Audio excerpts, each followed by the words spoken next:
An enormous white light filled the cave.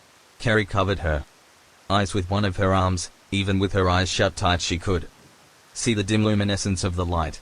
She heard whimpering and crying from the monsters all around her and felt the pull of her pajama pant sleeve. "Take my hand," she heard a woman's voice say, but she still did not open her eyes. Everything was too scary, too dangerous for her to trust such a request. "It's okay," the voice said. "My magic scared them off." The voice sounded kind and warm, the same tone that her mother would use when trying to calm her down when she was crying. Carrie slowly moved her arm and opened her eyes.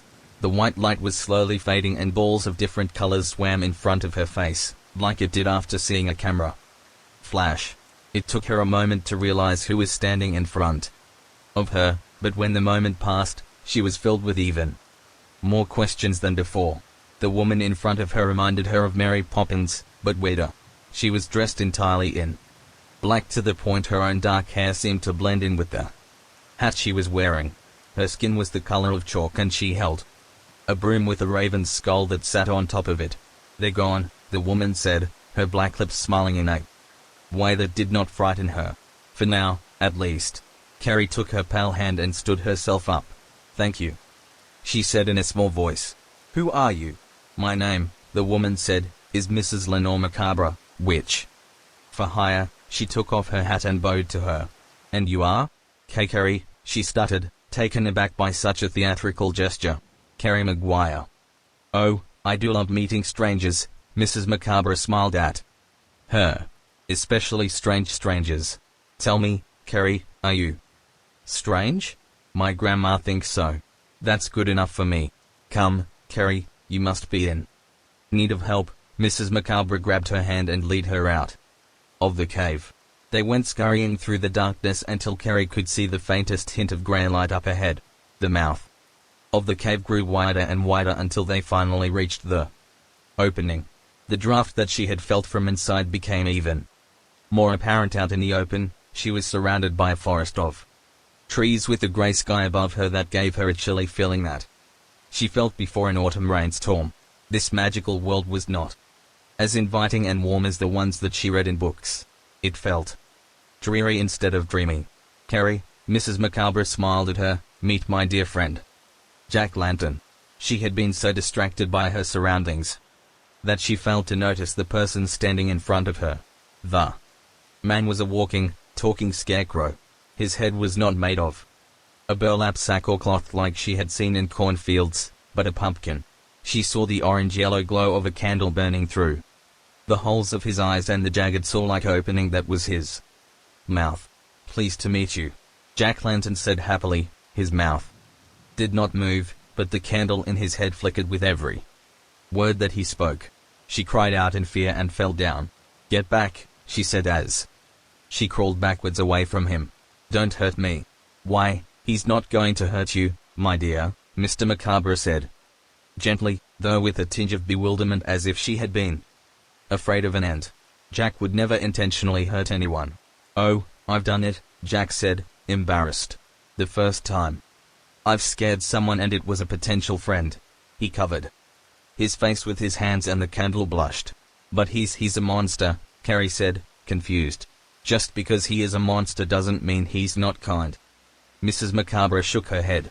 "Oh, my, this is going to be harder than I thought.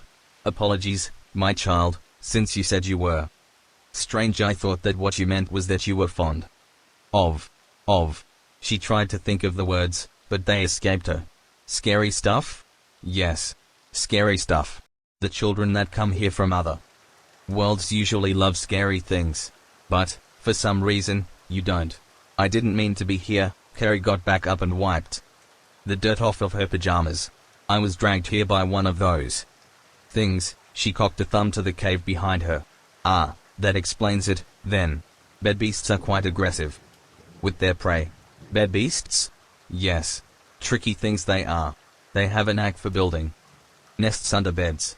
It must have created a portal between this one and your world." "Did you stare at it, by any chance?" "I was afraid to at first, but I had to look at it." Carrie's head dipped slightly with shame. "There's no need to feel bad," my dear," Mrs. Macabre reassured her. "It's quite natural to want to look at something dangerous," she smiled. "We should probably return to my home. It's getting late and those bed beasts will realize that my sunlight charm wasn't real." "What is this place?" Carrie asked as she followed them through the forest. "The Hollow Land," Mrs. Macabre replied. "The birthplace of monsters and all things spooky." "Where are you from?" "Waxahachie," Carrie said, thinking it wasn't nearly as weird as this place. "Waxahachie?" Jack shuddered. "I thought you said you didn't like scary things." "No, Waxahachie, my dear, Jack," Mrs. Macabre chuckled. "It's in the world the Gracie twins are from." "Oh. Are you friends with Jane and Katie?" Jack asked her. "Who?" "Here we are," Mrs. Macabre exclaimed before the scarecrow had time to answer. Home sweet home. What stood in front of her was without a doubt the creepiest house she had ever seen. It was shaped like a black coffin, windows glowing with eerie light dotted the front of it here and there. The mist that surrounded it reminded her of one of her neighbors who would decorate their house with elaborate effects every Halloween. Whenever she had been out trick-or-treating, she was careful to avoid that particular house. She did not care how good the candy was, the fog and animatronic vampire outside the front yard was far too scary for her. "What do you think of it?" "It's disturbing," Carrie said, attempting to be both honest and polite at the same time. "Why thank you, darling," Mrs. Macabre sparkled. "Just wait till you see the rest." Mrs. Macabre pulled out a key from her dress pocket and went up the front stairs of the house. Carrie sighed. Though she was grateful that Mrs. Macabre saved her, she had grown weary of how dark and morbid everything was. Out of all the magical lands she could have gone to, she had to get stuck in Monster World. Whatever happened to Cotton Candy Land or something more pleasant? She dutifully marched up the steps, the wood creaking under her feet. As her and Jack got closer to the front door, Mrs. Macabre opened it and they walked inside. The interior of the house was so different from its exterior that it nearly made Carrie collapse from vertigo. They were standing in a foyer filled with various books, statues, bones, and other curious mementos lying about. But what stunned her was how big it was. Following a spiral staircase that began at the foot of the foyer, her eyes moved up, and up, and up, and up, until she could just barely make out the ceiling above her. From the forest, the house appeared to be no higher than 3 stories tall. But inside? It was about 300. "Whoa," she said with her eyes wide and her mouth hanging open. "Impressive, isn't it?" Mrs. Macabre said, placing her broom in the stand next to the door. "I still need a map from time to find the linen closet." She walked into the small kitchen off to the side. "Let me fix you something." Traveling between worlds can be exhausting. Carrie and Jack followed her into the room. She was surprised by how cozy it was compared to the spooky aesthetic that surrounded her. Save for the cauldron, it was quite similar to her grandparents' kitchen.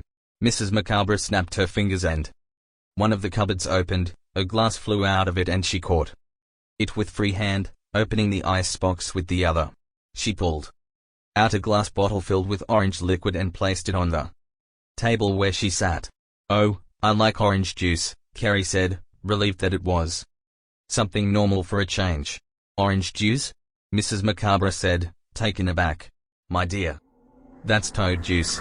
Essential vitamins for any child of the Hollow Land." Carrie stopped drinking and nearly spat it out.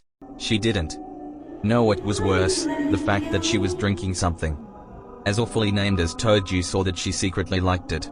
The drink was sweet, but also had a tinge of sourness that almost made her giggle. She swallowed it and politely said, "Thank you." "You're quite welcome." Mrs. Macabre took the glass to the sink. "Tell us, Carrie, what gave you the courage to face such a dangerous animal as a bed beast?" "Well, I wouldn't call it courage," she said sheepishly. "I'm usually pretty scared of stuff like that, but it was keeping me awake for so long that I had to look." "Sounds courageous to me." "You're the first one to say that.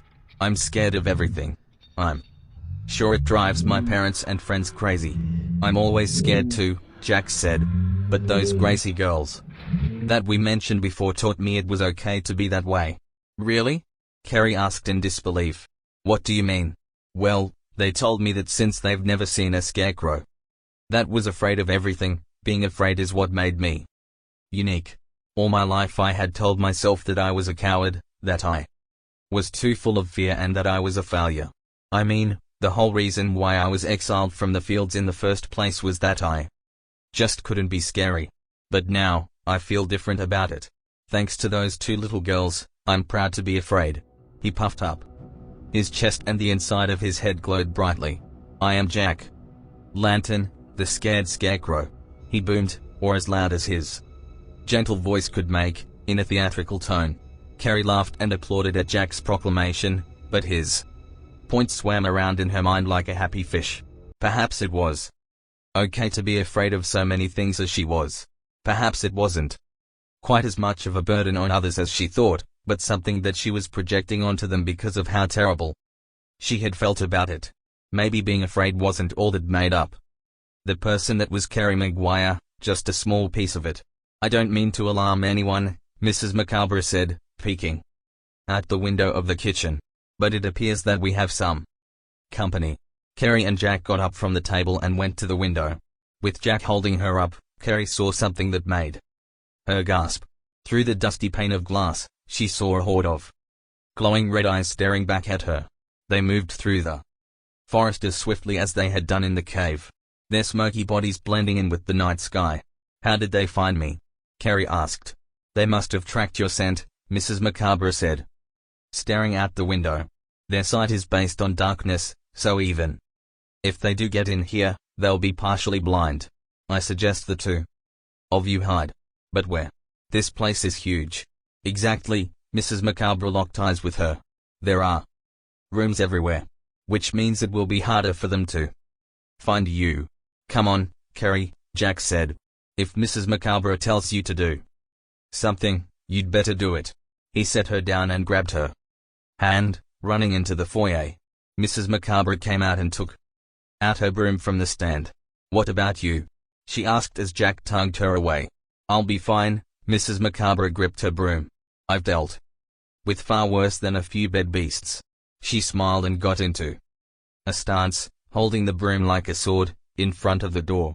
Carrie could see it shake and hear the sound of the bed beasts snarling and scratching against the wood. Come on. Let's hide in here.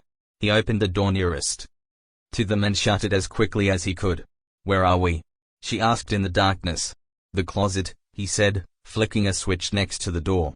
The light bulbs above them turned on and she saw that the closet that they were standing in was the biggest she had ever been in her entire life. Row after row of brooms, sponges, rags, glass bottles of cleaning fluid, and so on lined the room. Is everything bigger on the inside here? She asked. Yes, he replied. Trust me, we're lucky to be in here. Be glad we're not in the mummy room. He shuddered at the thought of it. Through the door of the closet, they heard the front door shatter into pieces. I loved that door. They heard Mrs. Macabre shouting. The bed beasts roared and barked at her. They could hear the sounds of things crashing against the foyer floor. At one point Carrie could have sworn she heard the clashing of steel, like a sword fight. What's going on out there? She asked, pressing her ear against the door.